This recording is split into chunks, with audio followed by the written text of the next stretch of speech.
সবাই কেমন আছো? আশা করি সবাই ভালো আছো। এই দেখো আমি কি যন্ত্রণা ভোগ করছি দেখো। এই ছেলেটা আমাকে সারাক্ষণ জ্বালায়, প্রত্যেকটা মুহূর্তে প্রত্যেকটা সেকেন্ডে আমাকে জ্বালাচ্ছে। আর দেখো কি করছে এসব, এই যেমন চিৎকার করে, বালিশের উপরে পা দিয়ে হাঁটে।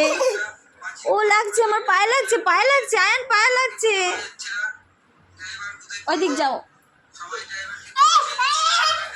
দেখেছো কিভাবে বালিশগুলোর উপর দিয়ে দিয়ে হাঁটে? ও যদি পড়ে যায় পাটা হড়কে তাহলে কি হবে বলো?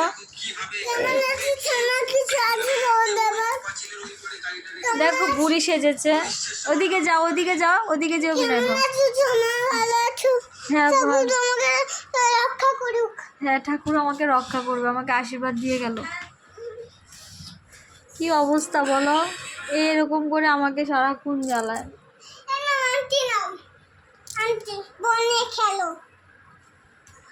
আমার শরীরটা একদম ভালো লাগছে না, আর ও আমাকে জ্বালিয়ে যাচ্ছে। ঠিক আছে, ঝাড়ু নিয়ে এই বালিশ পেতে বালিশের উপরে লাফাবে, বালিশের উপরে পা দিয়ে হাঁটবে। যদি পাটা হড়কে পড়ে হাতের মধ্যে পাবে ব্যথা। ঠাকুরকে ঝাড়ু দিয়ে বাড়ি দেয় ফটোর মধ্যে। কি করে না করে আমার একদম মানে ভালো লাগে না এখন আর। তোমাদের ঘরে কার কার এমন একটা দুষ্ট বাচ্চা আছে বলো তো? এত দুষ্ট, কালকে রাতেও খুব মেরেছি, তারপরেও এমনই করে যাচ্ছে মানে সারাক্ষণ। আর প্রচণ্ড দুষ্ট বুদ্ধি হয়েছে, দুষ্ট বুদ্ধি শুধু মাথার মধ্যে। এই মারবো কিন্তু। এই দেখ এই যে পা, একজনের পা কেটে গেছিল, একজনের।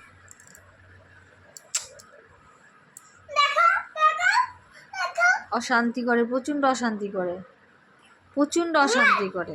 না একজন উল্টো পাল্টো জিনিস আছে, সবই করে। একটা চোখ ছোট লাগছে কেন? সর্দি লেগেছে তো। বাম চোখটা দেখো ছোট লাগছে, ওর বাম চোখটা ছোট লাগছে। হ্যাঁ বড় হয়ে গেছে তো, ডান চোখটা বড় আর বাম চোখটা ছোট লাগছে কেন? কি হয়েছে তোর? সর্দি লেগেছে। হঠাৎ করে চোখ ছোট হয়ে গেল কেন? ব্যাপারটা কি বলতো?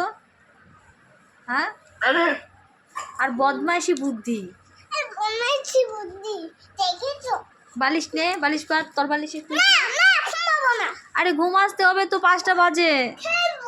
আবার বাজারে যেতে হবে, রাতে বাজার করতে হবে না? তো খাবি কি বাজার না করলে? বল। টাকা কোথা থেকে দিব আমার? হ্যাঁ হয়েছে। টাকা আমার লাগবে না, না আমার টাকা লাগবে না।